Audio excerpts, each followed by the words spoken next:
Supercrack Estrella presenta un ovni tipo medusa en el Hombre Largo de Wilmington. He tomado esta imagen de una especie de ovni tipo medusa en Inglaterra, donde está el lugar llamado como Hombre Largo de Wilmington. Podemos ver un paseo de senderismo y dos hombres paseando por este lugar. En el cielo y a lo lejos se puede ver claramente una mancha negra en el cielo. No es un fallo de la lente del coche del Google Earth. Si metemos el zoom metemos aumentos en la mancha negra, se puede ver algo parecido a una mosca con patas. Sería fácil decir que una mosca se posó en la lente de la cámara, pero si fuera así la imagen aparecería más cerca, y esta cosa oscura aparece a lo lejos. Podría ser un ovni tipo medusa como el ovni de Irak. En la primera imagen muestro la ubicación del ovni y lo cerca que está del Hombre Largo de Wilmington. En la segunda imagen tenemos este camino de tierra donde aparecen dos hombres, y a lo lejos en el cielo aparece una mancha oscura entre las nubes. Metemos algunos aumentos y ahí tenemos esta especie de ovni medusa con sus patas. ¿Qué es lo que piensas? ¿Es un fallo de la lente, o realmente es un ovni?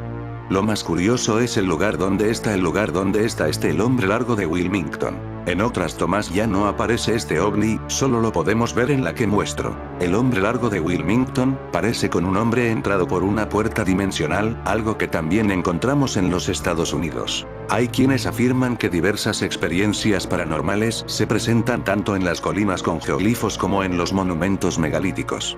Estas experiencias sobrenaturales consisten en supuestas apariciones de parientes fallecidos o personajes históricos, hasta el contacto con extraterrestres. Para los creyentes, los geoglifos se encuentran sobre canales de energía geofísica o puntos donde hay mucha energía, lo que propicia los fenómenos psíquicos. Sin pruebas contundentes, estas anécdotas tan solo vienen a formar parte de la imaginería popular que se suma al bagaje mitológico, de leyendas y tradiciones ancestrales, pero con el toque moderno del lenguaje paranormal y ufológico. Inglaterra tiene un pasado que se interna en las sombras, y en su territorio hay construcciones cuyos orígenes apenas si pueden especularse. Stonehenge es un ejemplo fantástico, pero sin ir tan atrás en el tiempo en Sussex nos topamos con un dibujo misterioso, el Hombre Largo de Wilmington, el guardián de South Downs que ha desconcertado e intrigado a historiadores y arqueólogos por años. The Lone Man of Wilmington, tal su nombre en inglés, tiene entonces un origen poco claro. Algunos investigadores datan su elaboración en el siglo XVI o XVII DC, y alguna gente local prefiere pensar que en realidad es de origen prehistórico. El primer registro que se tiene de él se lo debemos a William Burrell, quien lo dibujó para la posteridad, aunque después apareció un dibujo anterior que incluía detalles a tener en cuenta. Al parecer el dibujo habría sido originalmente una impresión o sombra sobre el césped con ciertos rasgos faciales, y no la figura lineal que vemos hoy en día. Tampoco tendría en la mano un rastrillo y una guadaña como aparecía en el dibujo de Burrow, e incluso parece que tenía en su cabeza un casco. Esta figura es una de las dos antropomórficas que se encuentran en Inglaterra, la otra es el gigante que veremos a continuación, y mide 70 metros de altura. Como en todos los geoglifos, su origen y función es desconocida, aunque también existen teorías. Su nombre, Hombre Alto, se debe a la perspectiva, es decir, está diseñado para ser visto desde la base de la colina, por lo que si se observa desde el aire parece desproporcionadamente alto y delgado. En 1874, el reverendo W.D.St.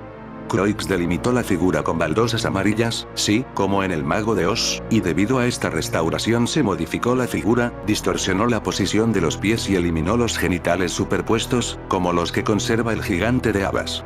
Aunque también hay que decir, que muchos expertos aseguran que nada de esto es seguro. Los geoglifos, esas misteriosas y vastas figuras trazadas sobre el suelo, constituyen un cautivador enigma arqueológico que abarca épocas y continentes. Estas marcas monumentales, a menudo visibles solo desde el aire, llevan décadas despertando la curiosidad de investigadores, exploradores y aficionados a la historia. Dispersos por todo el planeta, desde las áridas llanuras de Perú hasta los desiertos de Arabia, los geoglifos son testimonio del ingenio artístico y técnico de las antiguas civilizaciones. Cada línea trazada en el suelo cuenta una historia, evoca un misterio y nos invita a una fascinante exploración de los secretos enterrados bajo nuestros pies. La cuestión del porqué de la creación de los geoglifos, en particular de las líneas de Nazca, sigue siendo uno de los misterios más intrigantes de la arqueología. Se han propuesto varias teorías, aunque la falta de pruebas directas dificulta la confirmación de cualquiera de ellas. He aquí algunas de las principales teorías que explican el porqué de los geoglifos. Caminos espirituales. Algunos geoglifos, en particular las líneas rectas, podrían haber sido utilizados como caminos rituales o espirituales, recorridos durante ceremonias o peregrinaciones. El hombre largo de Wilmington aparece en el cómic de Sandman de Neil Gaiman, concretamente en el capítulo titulado Sueño de una noche de verano. Allí su nombre es Wendell y guarda un portal que une el mundo real y el mundo de Faerie. Podrían ser estos seres que atraviesan puertas dibujados en el terreno viajeros del tiempo. Los geoglifos de Blite, también conocidos como intaglios de Blite, son un conjunto de figuras gigantescas grabadas en el suelo cerca de Blite, California, Estados Unidos, en el desierto de Colorado.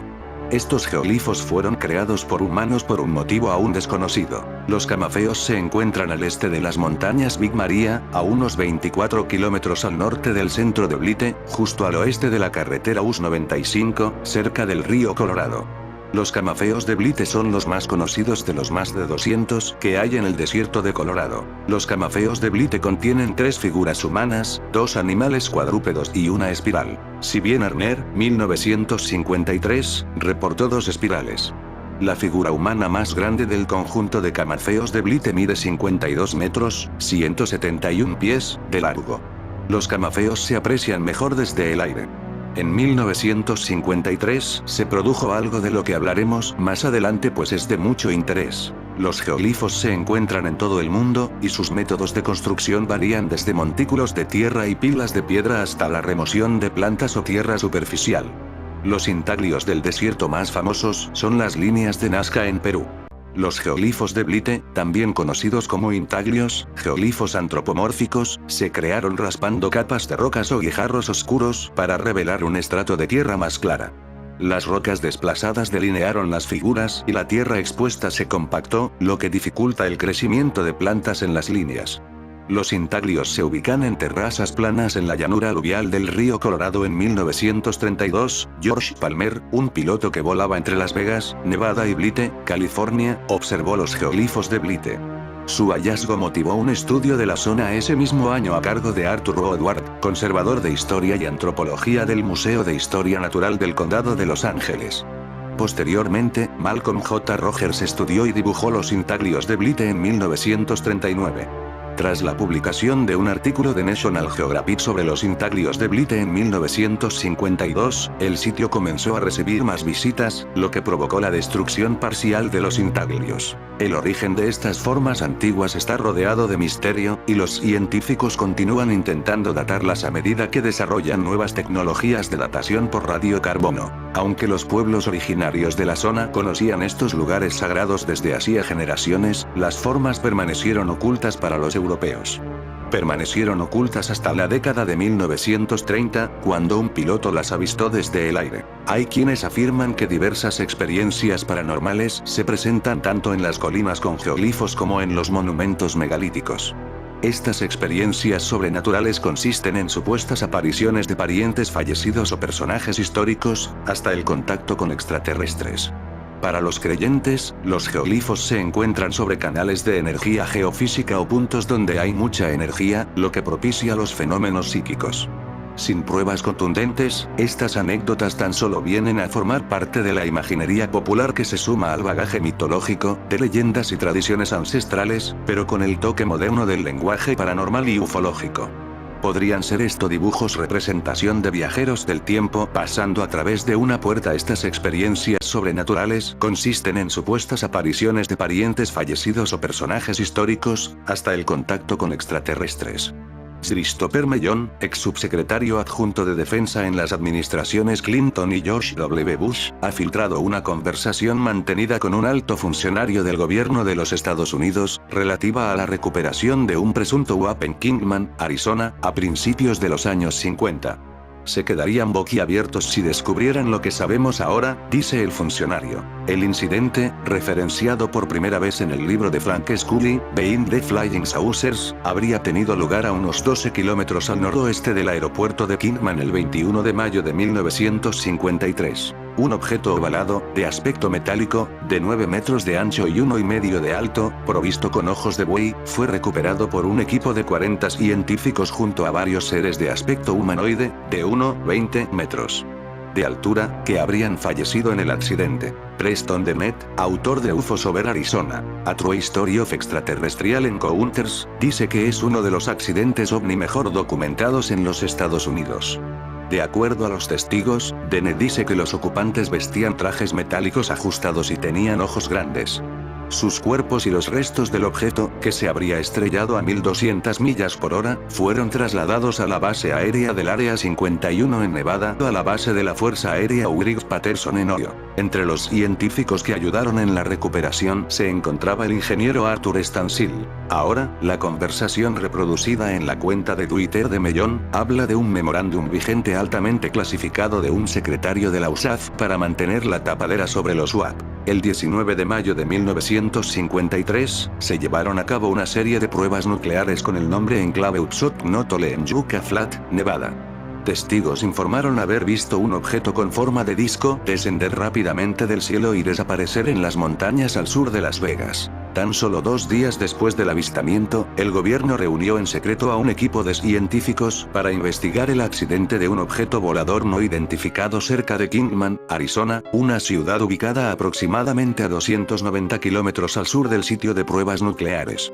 Según los informes, 40 ingenieros fueron enviados desde Phoenix a Kingman en plena noche. En el lugar del accidente, descubrieron una nave con forma de disco de 12 metros de diámetro, sorprendentemente intacta y sin rasguños. Los ingenieros también encontraron 4 seres extraterrestres asociados con la nave. El gobierno trasladó entonces la nave y a los extraterrestres a Ground Lake, el lugar ahora conocido como Área 51. Una de las historias más fascinantes que rodean el incidente de Kingman involucra a una entidad alienígena conocida como J-Rod.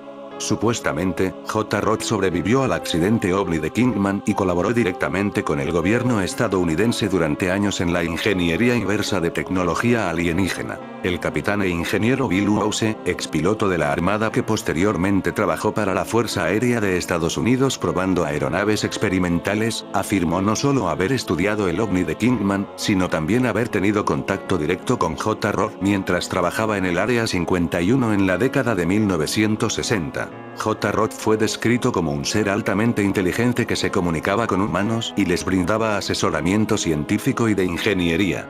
El ingeniero confirma que en 1953 se produjo un accidente con una nave espacial extraterrestre cerca de Kingman, Arizona, y que 4 seres sobrevivieron. Según Wouse, 2 seres debilitados y 2 en buen estado fueron recuperados por unidades del gobierno estadounidense especialmente entrenadas para misiones de rescate. A los 2 seres no humanos en buen estado se les permitió reingresar a la nave, y los seres debilitados fueron llevados a un centro médico no especificado. También afirmó que un equipo de rescate que entró en la nave para inspeccionarla enfermó misteriosamente. Posteriormente, la nave fue cargada en un remolque y trasladada al centro de pruebas de Nevada, al norte de Las Vegas. Bill Wouse afirmó además que los sucesos de Kingman culminaron en el proyecto que lo contrató para diseñar y construir un simulador de vuelo que nuestros aviadores podrían usar para aprender a pilotar un platillo volante. Bill afirmó haber conocido a J-Rod, quien aparentemente supervisaba este proyecto. Otro informante, el microbiólogo Dan Burich, también afirmó haber trabajado con J-Rod, cuya principal responsabilidad era velar por la salud del extraterrestre. Según Wouse y Burich, J-Rod estaba alojado en una cámara subterránea especialmente diseñada en el Área 51. Dan Burich era microbiólogo y trabajaba para la Agencia de Inteligencia Naval y la Inteligencia de Defensa. También fue enviado a trabajar a una instalación llamada S-4 en el Área 51. Todos quedaron impresionados por lo que dijo. Afirmó que necesitaba realizar investigaciones utilizando muestras de tejido cutáneo de un extraterrestre cautivo. Estas muestras provenían de la piel del mismo extraterrestre vivo recuperado del lugar del accidente aquella noche. El nombre de este extraterrestre era J-Rod. Dan comentó que él y J-Rod se llevaban muy bien y que incluso se hicieron amigos íntimos. Realizó numerosas entrevistas con J-Rod, las cuales revelaron información bastante impactante. En una de ellas, J-Rod afirmó no ser un extraterrestre, sino un humano del futuro. Explicó que, debido a eventos catastróficos ocurridos en el futuro, como el desplazamiento de los polos norte y sur, tuvo que abandonar la Tierra a causa del colapso de la capa interna terrestre y una lluvia de meteoritos mortal. La Tierra quedó tan devastada que más de la mitad de la población pereció, y los supervivientes se vieron obligados a marcharse. Con el tiempo, debido a cambios ambientales, el cuerpo humano se alteró. J-Rock también afirmó haber regresado del futuro para recuperar uno de los factores genéticos más básicos, el ADN que los humanos habían perdido. Era una especie de código que había sido extraído del cuerpo, pero que aún permanecía presente en el organismo humano. Dan pasó muchos años con J-Rock. Desarrollaron un vínculo emocional muy fuerte. Dan también afirmó que solo recordaba haberse despedido de J-Rock una vez finalizado el proyecto. Dijo que él y J-Rock fueron enviados a Abidos, Egipto, donde se construyó un portal estelar utilizando tecnología humana secreta. Aunque la historia de J-Rock no está confirmada oficialmente, las recientes aclaraciones sobre el incidente de Kingman y los testimonios verificados de informantes posicionan la historia del extraterrestre cautivo no solo como otra trama ficticia de ovnis, sino que también permiten. Un video ha llamado la atención entre los amantes del fenómeno ovni, luego que se difundió este material, donde se ve un objeto volador que dibuja una luz y se pierde en ella. Muchos aseguran que es una puerta bidimensional. En el video que aquí te mostramos también, se puede ver este objeto sostenido en el aire y de pronto, como una película de ciencia ficción, se abre una especie de puerta y tras entrar en ella, se cierra y desaparece. En fin amigos de Supercrack Estrella, opinar sobre este tema.